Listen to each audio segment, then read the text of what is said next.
Hello everyone, welcome back to another video.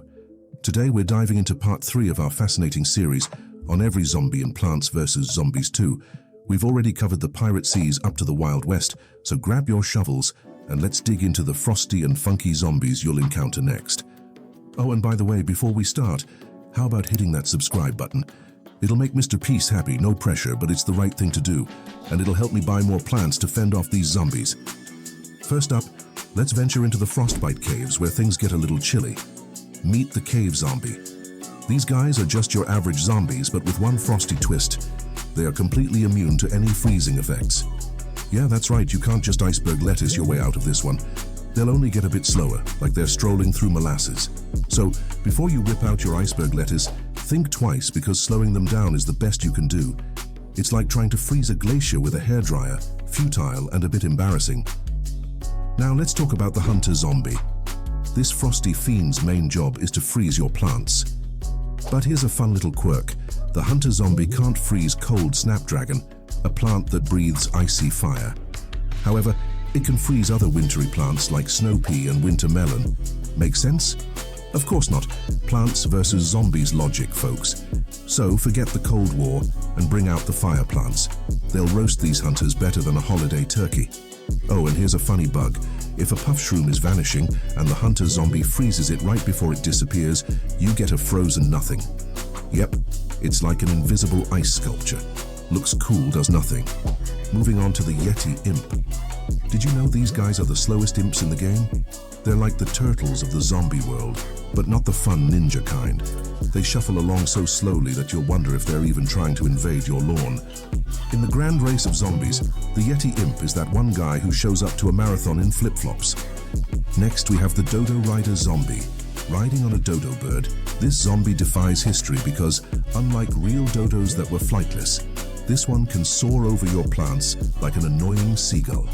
Hypnotize it, and it will keep gliding off into the sunset, ignoring other zombies like they've got the plague. And if you shrink it with a shrinking violet, the imp riding it will vanish. Talk about losing your head, literally.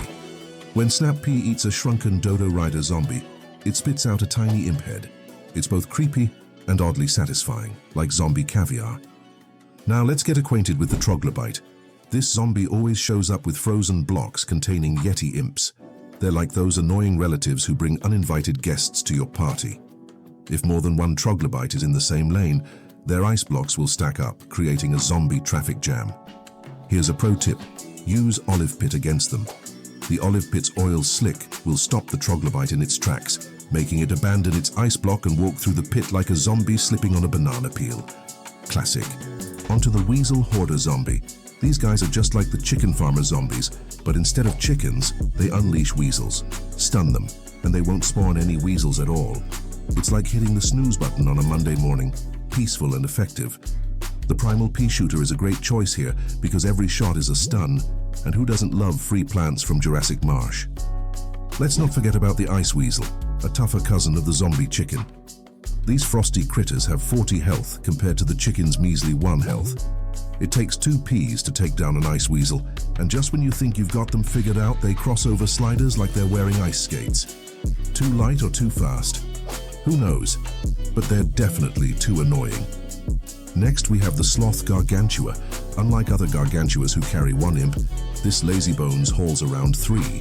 Talk about overachieving in the underachiever department. With almost 400 health, it's a tough nut to crack, but still not the toughest in the game. It's like running into a bodybuilder carrying a toddler, a poodle, and a goldfish on his back. Impressive, but a bit over the top. Now on to the pilot zombie. This guy floats in the air but isn't blown away by the blower. Instead, he just drops down and starts walking. It's like having a parachute that turns into a backpack mid-air. Not ideal.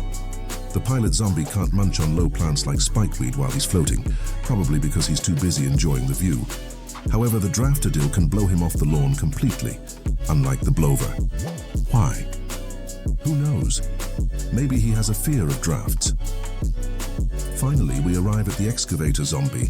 This guy is the bane of straight-shooting plants everywhere. He blocks projectiles with his shovel like a pro tennis player. The best way to deal with him? Attack from behind with lobbing plants like cabbage pult. If you want to get rid of his shovel, plant a bramble bush on his tile. He'll lose his shovel and for some reason still think he has it. interacting with underground plants like he's got a ghost shovel. Push him back with Hurricane while he's digging, and your plant will still get shoveled. It's the little details that make you love and hate this game. And that's all for today's video. Thanks for watching, and remember to subscribe for more zombie facts, tips, and sarcastic commentary. See you in the next one.